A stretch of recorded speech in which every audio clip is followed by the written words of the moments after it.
जय हिंद। नमस्कार सभी साथियों को। आज की क्लास अपने पशु परिचर परीक्षा 2024 के लिए इंपॉर्टेंट क्लास रहेगी साथियों। इस क्लास में अपन लोग राजस्थान जीके के जो मोस्ट इंपॉर्टेंट क्वेश्चन बनते हैं अपने पशु परिचर परीक्षा के लिए उनको यहाँ पे हल करने का प्रयास करेंगे। तो सभी साथियों को क्लास में बने रहेंगे। अगर आपने अभी तक क्लास को शेयर नहीं किया तो एक बार क्लास को शेयर कर दीजिए ताकि और भी विद्यार्थी वो इस क्लास से जुड़ जाएँ और अपनी तैयारी को बेहतर कर सकें। तो चलिए बिना किसी देरी के क्लास को शुरू करते हैं। और आज का अपना पहला क्वेश्चन देखिए।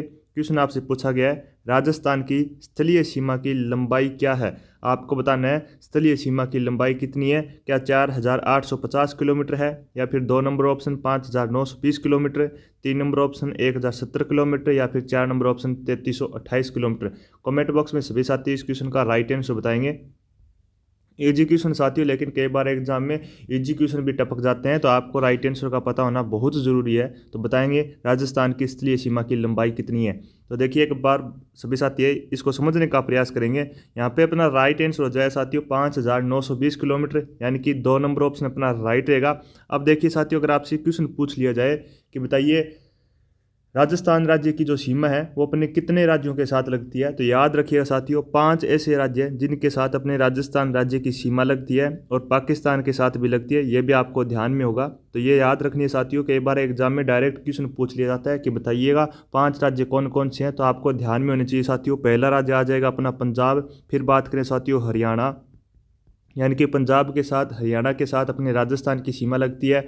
उत्तर प्रदेश हो जाएगा साथियों, और मध्य प्रदेश हो जाएगा। और बात करें साथियों लास्ट अपने 5वें की, तो गुजरात भी अपने यहाँ पे शामिल हो जाएगा। तो ये 5 जिले अपने 5 राज्य साथियों जिनके साथ राजस्थान की स्थलीय सीमा लगती है। उम्मीद करता हूँ सभी साथियों को क्वेश्चन नंबर समझ में आ गया होगा। अब देखिएगा साथियों इसकी कंप्लीट यहाँ पे आपको व्याख्या बताई जाएगी, तो एक बार सभी साथी बने रहेंगे और नोट करने का प्रयास मत कीजिएगा साथियों। आपको समय दिया जाएगा तब आपको नोट करना है। तो आप देख सकते हैं क्वेश्चन में आपको मैंने बता दिया था कि 5920 किलोमीटर साथियों राजस्थान की स्थलीय सीमा है, जो कि भारत के 5 राज्यों और पाकिस्तान के साथ लगती है। पाकिस्तान 1070 किलोमीटर और रेड क्लिफ रेखा साथियों शेष सीमा को अंतर्राज्यीय सीमा कहते हैं, जिसकी लंबाई कितनी रहेगी 4850 किलोमीटर। ये आप देख सकते हैं 5 राज्य है। पहला हो गया पंजाब, दूसरा हरियाणा, तीसरा उत्तर प्रदेश, चौथा अपने मध्य प्रदेश और 5वां अपने गुजरात। इनके साथ देखिए साथियों कितनी सीमा लगती है। तो पंजाब के साथ साथियों 89 किलोमीटर, फिर हरियाणा के साथ साथियों 1262 किलोमीटर, उत्तर प्रदेश के साथ 870 किलोमीटर, और मध्य प्रदेश की बात करें तो 1600 किलोमीटर जो कि सर्वाधिक रहेगी, और गुजरात की बात करें तो 1022 किलोमीटर। इसमें आप ध्यान में रखना मध्य प्रदेश साथियों सर्वाधिक, और अगर न्यूनतम की बात करें तो पंजाब हो जाएगा साथियों न्यूनतम। तो जल्दी से नोट करना चाहते हैं तो आप इसको नोट कर लीजिएगा अपने साथियों। बार बार एग्जाम में ऐसे क्वेश्चन बनते हैं तो याद रखेंगे, मोस्ट इंपॉर्टेंट क्वेश्चन बनता है। नोट कीजिएगा फिर आगे बढ़ेंगे। और अगर जिस भी विद्यार्थी को इस क्लास की पीडीएफ चाहिए तो पीडीएफ के लिए साथियों अपने स्मार्ट क्लासेस अकेडमी के ऑफिशियल यूट्यूब चैनल पर एग्जाम से पहले, यानी कि सुपर टीचर के एग्जाम से पहले पहले अपने को 1000 सब्सक्राइबर का टारगेट दिया गया है, इसको कंप्लीट कर दीजिएगा। आपको निःशुल्क टेलीग्राम चैनल के द्वारा प्रत्येक क्लास की पीडीएफ उपलब्ध होगी। लगभग साथियों अपने 80 सब्सक्राइबर बाकी हैं, तो ये टारगेट बहुत छोटा है। इसको शेयर कीजिएगा क्लास को और ज़्यादा से ज़्यादा सब्सक्राइब करने को बोलिए। तो चलिए आगे बढ़ेंगे, नेक्स्ट क्वेश्चन की तरफ बढ़ते हैं। इसी प्रकार साथियों प्रत्येक क्वेश्चन की व्याख्या को पढ़ते हुए चलेंगे। नेक्स्ट आज का 2 नंबर क्वेश्चन देखिए। क्वेश्चन आपसे पूछा गया है, निम्न में से कौन सा प्राचीन अंचल यानी कि वर्तमान जिला सुमेलित नहीं है। 1 number option Shivi Chittorgarh, 2 number option Jangal Pradesh Bikaner, 3 number option Sapadlaksh Sikar और झुंझुनू, 4 नंबर ऑप्शन अर्बुद सिरोही। बताएंगे भाई किस किस जिले को प्राचीन नाम में किस नाम से जाना जाता था। आपको यहाँ पे सुमेलित नहीं है उस विकल्प का चयन करना है। क्वेश्चन को ध्यानपूर्वक पढ़िएगा।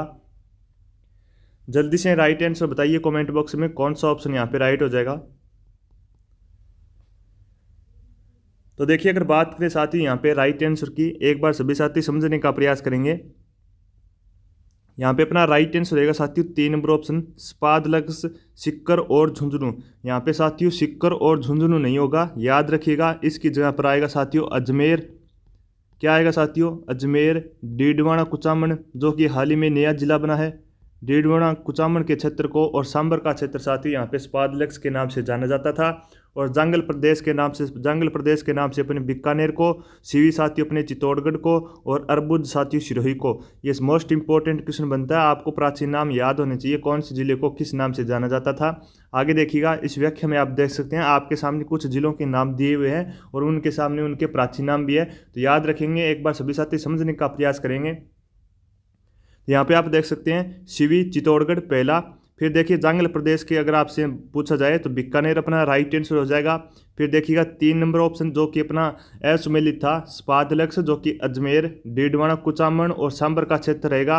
अर्बुद की बात करें साथियों तो सिरोही अपना राइट हो जाएगा। श्रीपंत साथियों मोस्ट इंपॉर्टेंट है, अपने हाल ही एग्जाम में पूछा गया था, तो याद रखिएगा। बयाना 3 नंबर ऑप्शन अपने चौथा लास्ट में देखिएगा। कांठल प्रतापगढ़ को कहा जाता था। और छप्पन का मैदान साथियों बांसवाड़ा और प्रतापगढ़ के क्षेत्र को कहा जाता है छप्पन का मैदान, याद रखिएगा। अगर किसी कोई भी विद्यार्थी इस क्वेश्चन को नोट करना चाहता है तो नोट कर सकता है, क्योंकि साथियों हाल ही में ये अपने ओल्ड नेम पूछे जा रहे हैं एग्जाम में, तो याद रखिएगा। और एक बार क्लास को शेयर कर दीजिए सभी साथी, और उम्मीद करता हूँ सभी साथियों को क्वेश्चन है वो समझ में आ गया होगा। अगर आपको क्लास अच्छी लग रही है तो एक बार साथियों स्मार्ट क्लासेस अकेडमी के ऑफिशियल यूट्यूब चैनल को सब्सक्राइब करना मत भूलिएगा, अपने साथियों 1000 सब्सक्राइबर के नज़दीक है पहुँचने में। तो जल्दी से क्लास को शेयर कर दीजिए, लाइक कीजिएगा और चैनल को सब्सक्राइब करना मत भूलिएगा। जल्दी से नोट कीजिए, फिर आगे बढ़ेंगे। जितनी बार साथियों आप दोबारा से रिवीजन करेंगे उतना ही आपको फायदा होगा, तो बार बार पढ़ते रहिए। सीवी चित्तौड़गढ़, जंगल देश बीकानेर, स्पादलक्स अजमेर, डीडवाना कुचामन, अर्बुद सिरोही, श्रीपंत बयाना, कांठल प्रतापगढ़ और छप्पन का मैदान बांसवाड़ा प्रतापगढ़। नोट कीजिएगा, जल्दी से नोट कीजिए भाई, फिर आगे बढ़ेंगे। देखिए अगला क्वेश्चन 3 नंबर का क्वेश्चन आपसे पूछा गया है, राजस्थान का शिमला राजस्थान के किस शहर को कहा जाता है? क्या माउंट आबू सिरोही को कहा जाता है, या फिर सोजत पाली को, या फिर खेतड़ी झुंझुनू को, या फिर तारागढ़? बताइए भाई, राजस्थान का शिमला राजस्थान के किस शहर को कहा जाता है? कमेंट बॉक्स में सभी साथी बताएंगे। 4 ऑप्शन आपके सामने, जल्दी से बताइए। इंपॉर्टेंट क्वेश्चन साथियों, 3 नंबर क्वेश्चन का राइट आंसर बताने का प्रयास करेंगे। अगर बात करें साथियों राजस्थान का शिमला, तो याद रखिएगा माउंट आबू सिरोही अपना राइट आंसर रह जाएगा, यानी कि 1 नंबर ऑप्शन। और साथियों अगर आपसे राजस्थान की मेहंदी नगरी पूछ ली जाए तो अपने सोजत पाली हो जाएगी। जैसा कि आपको पता है यहाँ की मेहंदी प्रसिद्ध है, तो याद रखिएगा मेहंदी अपने सोजत पाली की प्रसिद्ध है। और तांबा की नगरी साथियों अपने खेतड़ी झुंझुनू को कहते हैं। और अरावली का अरमान किसको कहा जाता है साथियों? तारागढ़ अजमेर को कहा जाता है। ये सारी की सारी व्याख्या साथियों आपको व्याख्या में मिल जाएगी, तो आप देख सकते हैं। राजस्थान का अगर आपसे शिमला पूछा जाए तो माउंट आबू सिरोही रहेगा। राजस्थान की मेहंदी नगरी साथियों सोजत पाली, तांबा नगरी के नाम से खेतड़ी नीम का थाना प्रसिद्ध है। और अरावली का अरमान साथियों तारागढ़ अजमेर को कहते हैं। नोट कीजिएगा, इंपॉर्टेंट साथियों नोट कीजिएगा। इस क्लास में साथियों उसी क्वेश्चनों को अपने सिलेक्ट किए गए जो यानी कि अब की बार एग्जाम में आने वाले हैं या फिर किसी एग्जाम में पूछे गए हैं। तो इंपॉर्टेंट क्वेश्चन साथियों, ज़्यादा फालतू की क्वेश्चन अपने को पढ़ने का कोई महत्व नहीं है, क्योंकि साथियों एग्जाम नज़दीक है। सिलेक्टेड पॉइंट ही पढ़ें, सिलेक्टेड चीज़ें ही पढ़ें ताकि आपका सिलेक्शन हो पाए। जल्दी से नोट कीजिएगा, इंपॉर्टेंट क्वेश्चन बनता है साथियों। तो याद रखिएगा राजस्थान का शिमला, माउंट आबू सिरोही अपने मेहंदी नगरी, सोजत पाली को, तांबा नगरी खेतड़ी नीम के थाने को, और राजस्थान अरावली का अरमान पूछ लिया जाए तो तारागढ़ अजमेर रहेगा। नोट कीजिएगा भाई, इजी क्वेश्चन साथियों, लेकिन कई बार एग्जाम में पूछ लिए जाते हैं और पूछे हुए भी हैं साथियों, क्योंकि बार बार एग्जाम में घुमा फिरा कर यही क्वेश्चन पूछ लिए जाते हैं, तो कई बार विद्यार्थी कन्फ्यूज भी हो जाता है। तो याद रखिएगा साथियों, इन डेटा को आपके एग्जाम में हूबहू छप सकते हैं यहाँ से क्वेश्चन। चलिए नेक्स्ट क्वेश्चन की तरफ बढ़ते हैं। अगला क्वेश्चन आपसे पूछा गया है, राजस्थान के पूर्व पश्चिम और उत्तर पश्चिम विस्तार में अंतर है? क्या 43 किलोमीटर का है, या फिर 45 किलोमीटर का, 50 किलोमीटर का, या फिर 26 किलोमीटर का? जल्दी से बताएंगे कौन सा ऑप्शन यहाँ पे राइट रहेगा। अगर आपको राजस्थान की उत्तर से दक्षिण और पूर्व से पश्चिम दिशा का अगर आपको लंबाई का पता है और चौड़ाई का पता है तो आप इस क्वेश्चन का इजी से हल कर सकते हैं। तो बताइएगा कौन सा ऑप्शन यहाँ पे राइट रहेगा। 4 ऑप्शन आपके सामने है। राजस्थान के उत्तर पश्चिम और उत्तर दक्षिण विस्तार में अंतर कितना रहेगा? कमेंट करके बताइए।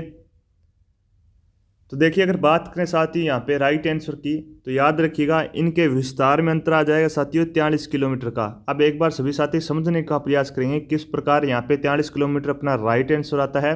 तो अगर आपसे साथियों उत्तर से दक्षिण की लंबाई पूछ ली जाए साथियों, यानी कि ये अपनी उत्तर दिशा हो गई, एक बार सभी साथी देखेंगे ये अपनी साथियों उत्तर दिशा हो गई, ये अपनी साथियों दक्षिण दिशा। तो यहाँ से साथियों अपनी अगर आपसे लंबाई पूछ ली जाए तो याद रखिएगा साथियों यहाँ से अपनी लंबाई हो जाएगी 826 किलोमीटर। कितनी हो जाएगी साथियों? 826 किलोमीटर। कहाँ तक साथियों? दक्षिण तक। और अगर बात करें साथियों अपने पूर्व से पश्चिम की बात करें तो पूर्व से पश्चिम की लंबाई हो जाएगी साथियों 869 किलोमीटर। अब देखिएगा 869 में से साथियों 826 जब अपन लोग माइनस करेंगे तो कितनी अंतर आएगा साथियों? 43 किलोमीटर का अंतर आएगा। याद रखिएगा इस प्रकार साथियों अपने इस क्वेश्चन का उत्तर आता है। तो यहाँ पे आप देख सकते हैं पूर्व से पश्चिम की साथियों अपने जो चौड़ाई है वो 869 किलोमीटर रहेगी और उत्तर से जो दक्षिण की लंबाई है वो अपने 826 किलोमीटर है। जब इन दोनों का अपन लोग अंतर करते हैं साथियों तो 43 किलोमीटर इनका अंतर आता है, जो कि यहाँ पे अपना राइट आंसर है। नोट कीजिएगा जल्दी से। अब देखिए अगर बात करें साथियों यहाँ पे 4 नंबर ऑप्शन की 26 किलोमीटर की बात करें तो ये अपने साथियों राजस्थान में कर्क रेखा की लंबाई है। कि किसकी लंबाई साथियों? कर्क रेखा की लंबाई अपने राजस्थान के अंदर 26 किलोमीटर है, जो कि अपने 2 जिलों से होकर गुजरती है, बांसवाड़ा और डूंगरपुर। याद रखिएगा कर्क रेखा से इंपॉर्टेंट क्वेश्चन बनता है, इंपॉर्टेंट लगा लेना इस क्वेश्चन को, बार बार एग्जाम में यहीं से क्वेश्चन पूछे जाते हैं। चलिए इसकी व्याख्या भी देख लेते हैं। अब देखिएगा आपके सामने साथियों संपूर्ण व्याख्या उपस्थित है। आप देखिएगा राजस्थान से उत्तर से दक्षिण की लंबाई कितनी साथियों? 826 किलोमीटर है। और पूर्व से पश्चिम की अगर लंबाई चौड़ाई की बात करें तो 869 किलोमीटर रहेगी। जब इन दोनों का साथियों अपन लोग अंतर करते हैं, अंतर मतलब साथियों माइनस करते हैं, तो माइनस करने पे साथियों अपने 43 किलोमीटर अपना राइट उत्तर आता है। तो याद रखिएगा राजस्थान की लंबाई व चौड़ाई का अंतर साथियों 43 किलोमीटर है, यानी कि 869 माइनस 826 है। अब देखिएगा 4 नंबर ऑप्शन आपको 26 किलोमीटर दे रखा था, तो यहाँ पे आप देख सकते हैं कर्क रेखा की जो लंबाई साथियों राजस्थान के अंदर 26 किलोमीटर है। ये अपने राज्य के 2 जिलों से होकर गुजरती है, बांसवाड़ा और डूंगरपुर से। नोट कीजिएगा इंपॉर्टेंट क्वेश्चन यहाँ से बनते हैं। कर्क रेखा वेरी वेरी मोस्ट इंपॉर्टेंट है, आपके एग्जाम में क्वेश्चन आ सकता है। तो हाईलाइट कर देता हूँ, वही लाइनें आपको नोट करनी है, तो नोट करना स्टार्ट कर देंगे। नोट कीजिएगा भाई, इंपॉर्टेंट क्वेश्चन बनता है साथियों। टोटल यहाँ पे साथियों आपको नोट करना है, लाइन टू लाइन आप नोट करते हुए चलेंगे और बार बार रिवीजन कीजिएगा साथियों। जितने बार बार आप पढ़ेंगे उतने ही आपको कंठस्थ याद रहेगा। तो यहाँ पे आप देखिएगा राजस्थान से अगर उत्तर से दक्षिण की लंबाई पूछ ली जाए तो 826 किलोमीटर रहेगी और पूर्व से पश्चिम अगर चौड़ाई पूछ ली जाए तो 869 किलोमीटर, और इन दोनों का अंतर हो जाएगा साथियों 43 किलोमीटर, जो कि बार बार एग्जाम में पूछा जाता है, तो इम्पोर्टेंट है। अब देखिएगा 26 किलोमीटर है वो अपने राजस्थान के अंदर कर्क रेखा की लंबाई है। बांसवाड़ा और डूंगरपुर 2 जिलों के नाम आपको ध्यान में रखना है, जल्दी से नोट कीजिएगा। नोट कीजिएगा भाई जल्दी से।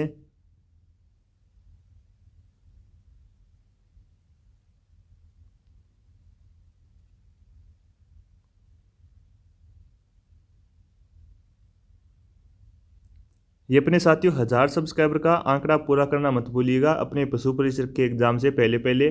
और क्लास को सभी साथियों को शेयर करते हुए चलना है, साथ साथ क्लास को शेयर करते हुए चलिए ताकि और भी विद्यार्थी वो इस क्लास से जुड़ सकें। नोट कीजिएगा भाई।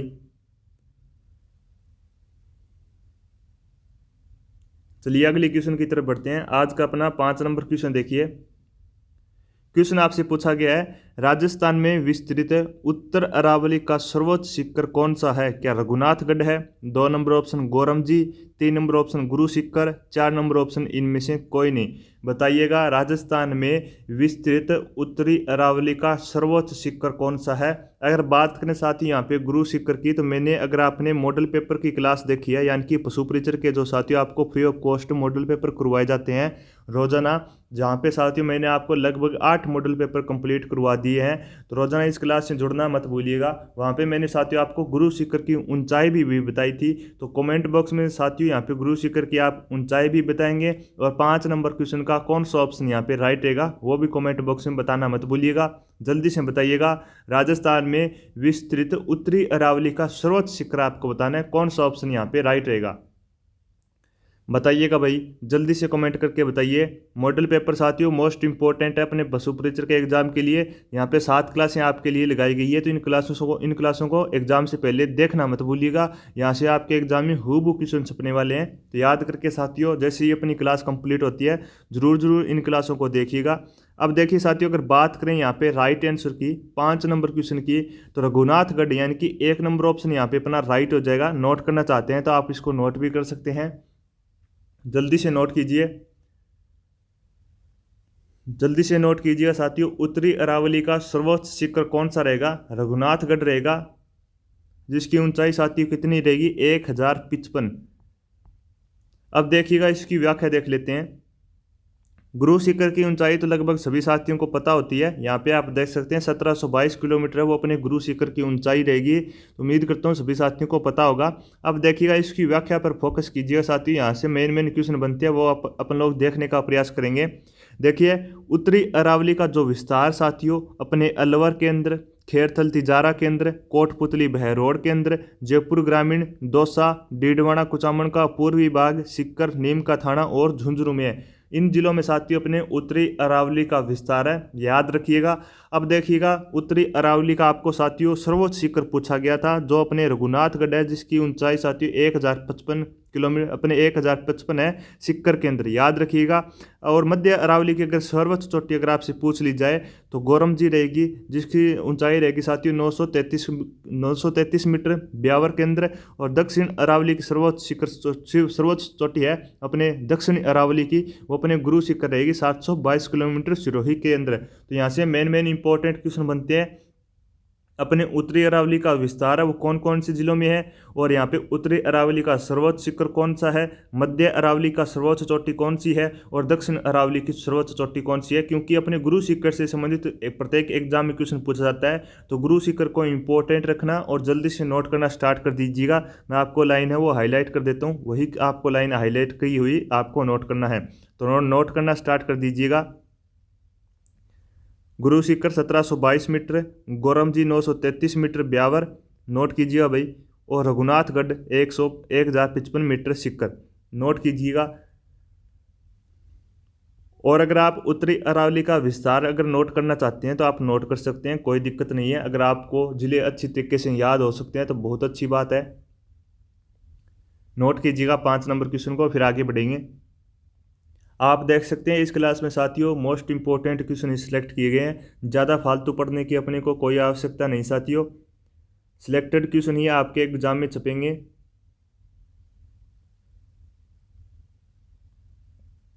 चलिए नेक्स्ट क्वेश्चन की बात करते हैं। 6 नंबर क्वेश्चन देखिए, गोडावण नाम की चिड़िया अंडों के लिए अपना घोंसला कहाँ बनाती है? मोस्ट इंपॉर्टेंट क्वेश्चन लगा लेना साथियों, जल्दी से बताइएगा।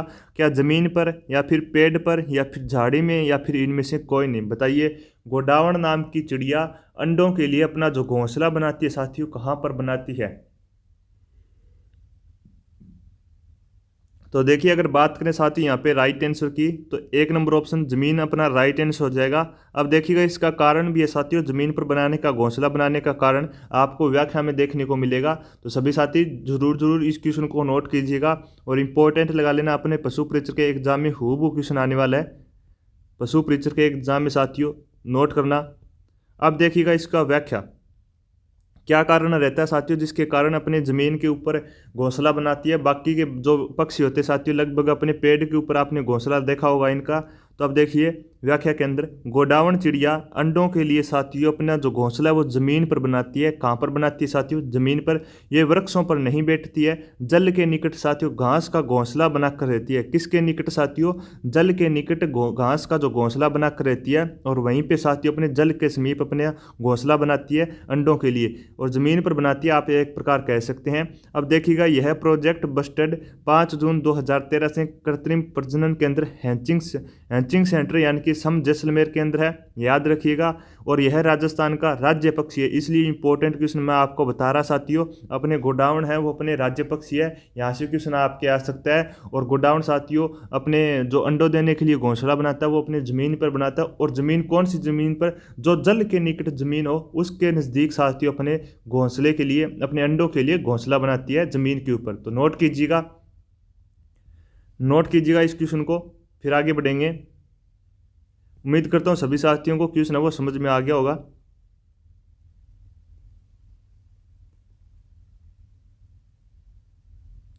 मोस्ट इंपॉर्टेंट लाइन यहाँ पे आप देख सकते हैं, यह राजस्थान का राज्य पक्षी है और प्रजनन केंद्र भी आपको ध्यान में रखना है। कहाँ पर है? जैसलमेर में सम के अंदर कृत्रिम प्रजनन केंद्र। नेक्स्ट क्वेश्चन की तरफ बढ़ेंगे, जल्दी से नोट कीजिए भाई।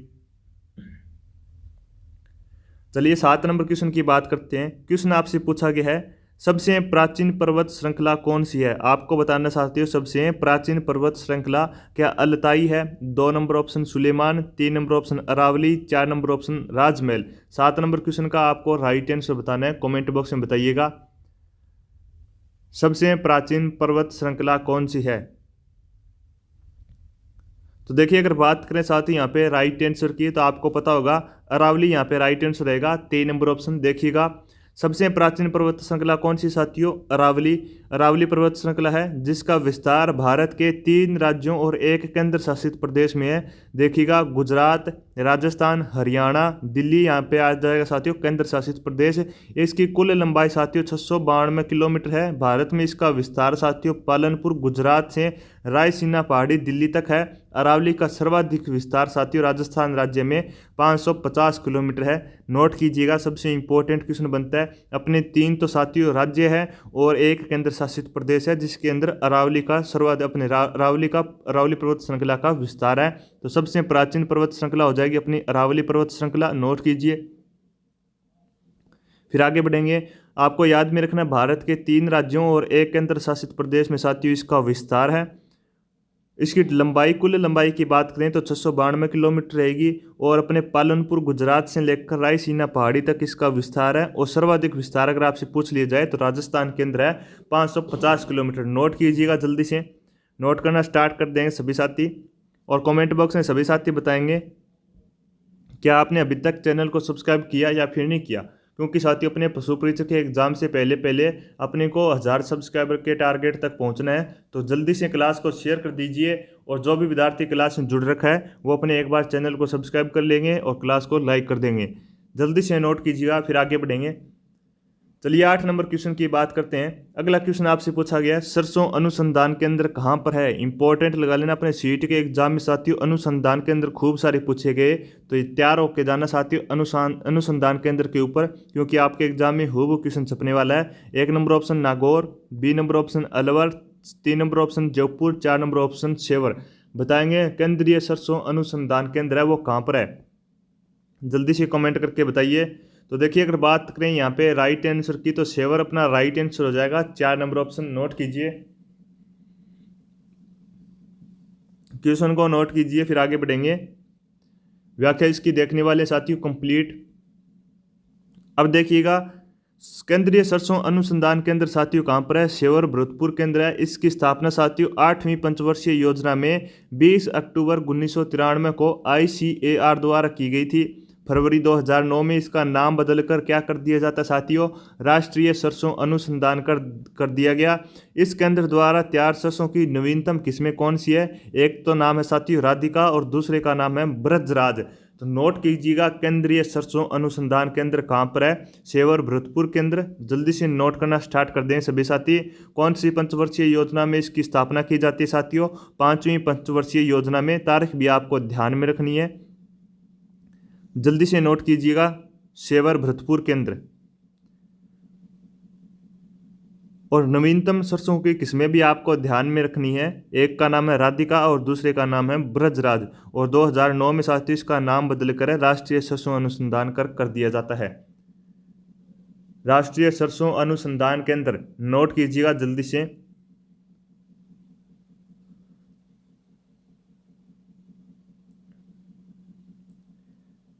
बार बार पढ़ते रहेंगे सभी साथी। चलिए नेक्स्ट क्वेश्चन की तरफ बढ़ते हैं। एक बार इसका स्क्रीनशॉट लेकर आप सेव कर सकते हैं।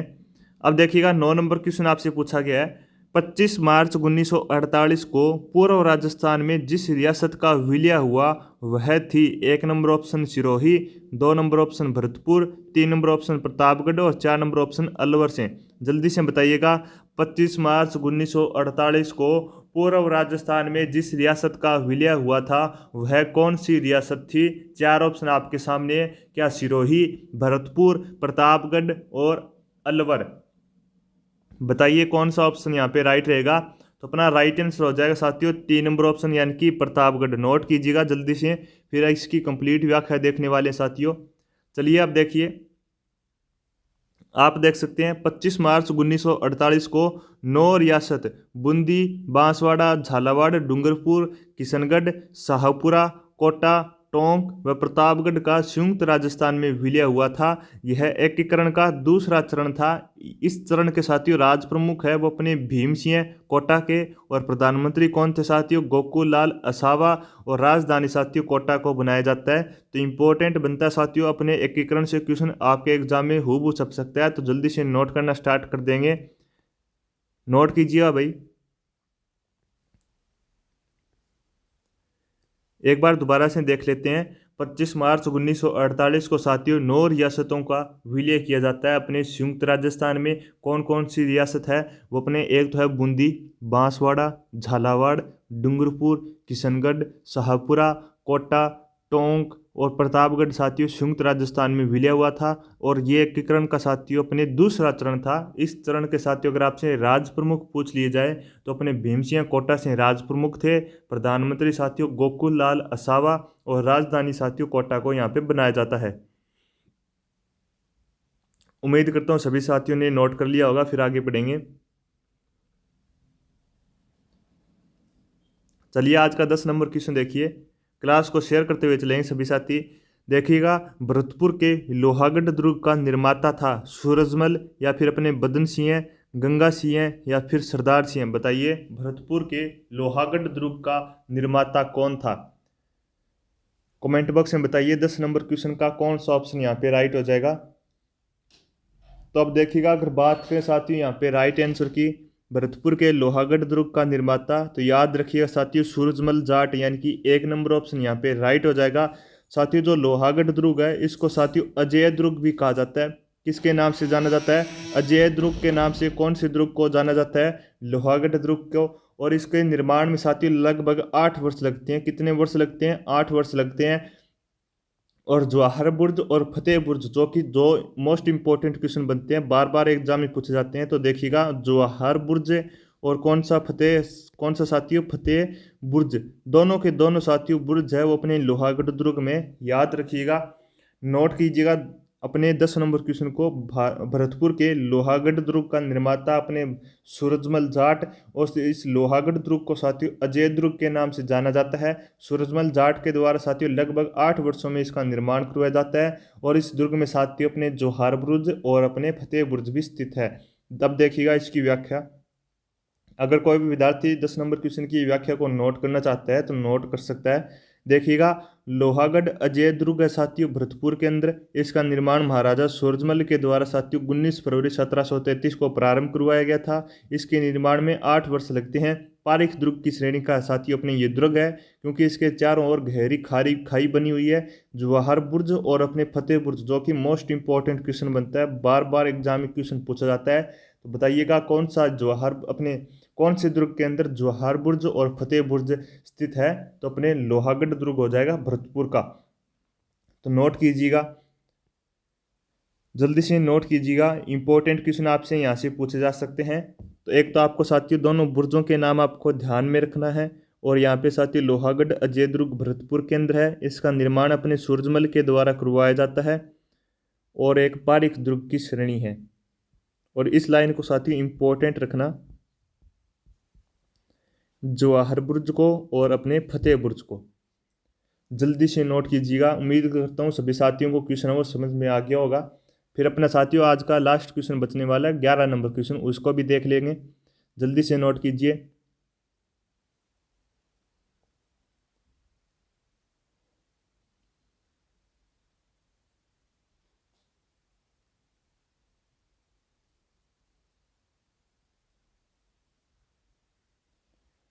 चलिए नेक्स्ट क्वेश्चन की बात करते हैं। अगला क्वेश्चन आपसे पूछा गया है, राजस्थान की सबसे लोकप्रिय फड़ है, क्या बाबूजी की फड़ है, रामदेव जी की, देवनारायण जी की, या फिर भैंसासुर की फड़?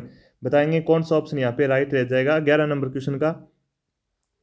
जल्दी से बताइएगा।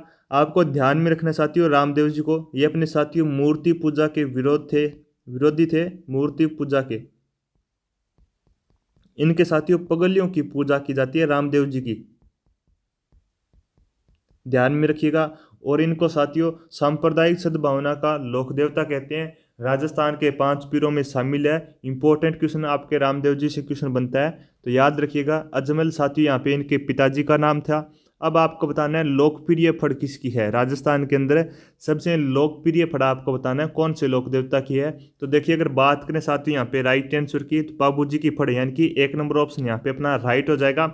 यहाँ पे आप देखिएगा साथियों, बाबू जी को अपने ऊंटों के लोक देवता भी कहते हैं, याद रखिएगा। ऊंटों के लोक देवता किसको कहते हैं? बाबू जी को। और मारवाड़ में साथियों सर्वप्रथम ऊंट लाने का श्रेय भी किसको जाता है? मारवाड़ में सर्वप्रथम ऊंट लाने का श्रेय अपने बाबू जी को जाता है। तो ये सारे के सारे मोस्ट इंपॉर्टेंट क्वेश्चन बनते हैं, आपको ध्यान में रखना है। अब देखिएगा इसकी व्याख्या। पाबू जी की फड़, ऊंट के स्वस्थ होने पर पाबू जी की फड़ का वाचन किया जाता है। नायक जाति के भोपे द्वारा अपने रावण हत्या वाद्य यंत्र के साथ इसका अपने वाचन किया जाता है। यह राजस्थान की सर्वाधिक लोकप्रिय, सर्वाधिक प्रसंगों वाली और सर्वाधिक चित्रित फड़ है। राज्य की साथियों सबसे प्राचीन फड़ की बात करें तो देवनारायण जी की फड़ है। और राज्य में फड़ चित्रण के लिए साथियों शाहपुरा प्रसिद्ध है। कौन सा जिला अपने कौन सी जगह प्रसिद्ध है? शाहपुरा साथियों फड़ चित्रण के लिए प्रसिद्ध है, याद रखिएगा। तो जल्दी से नोट कीजिए। पाबू जी की फड़ साथियों ऊंट के स्वस्थ होने पर पाबू जी की फड़ का वाचन किया जाता है। वाद्य यंत्र साथियों रावण हत्या हो जाएगा, जाति अपने नायक जाति के भोपों द्वारा। और यहाँ पे अगर बात करें साथियों सर्वाधिक लोकप्रिय और प्रसंगों वाली और सर्वाधिक चित्रित फड़ हो जाएगी बाबू जी की। और यहाँ पे अगर प्राचीन फड़ पूछ ली जाए तो देवनारायण जी की रहेगी। और शाहपुरा अपने फड़ चित्रण के लिए प्रसिद्ध है। यहाँ पे आप साथियों बाबू जी के लिए लिख सकते हैं ऊंटों के लोक देवता। इसी के साथ ऐड कीजिएगा साथियों ऊंटों के लोक देवता और मारवाड़ के अंदर सर्वप्रथम ऊंट लाने का श्रेय।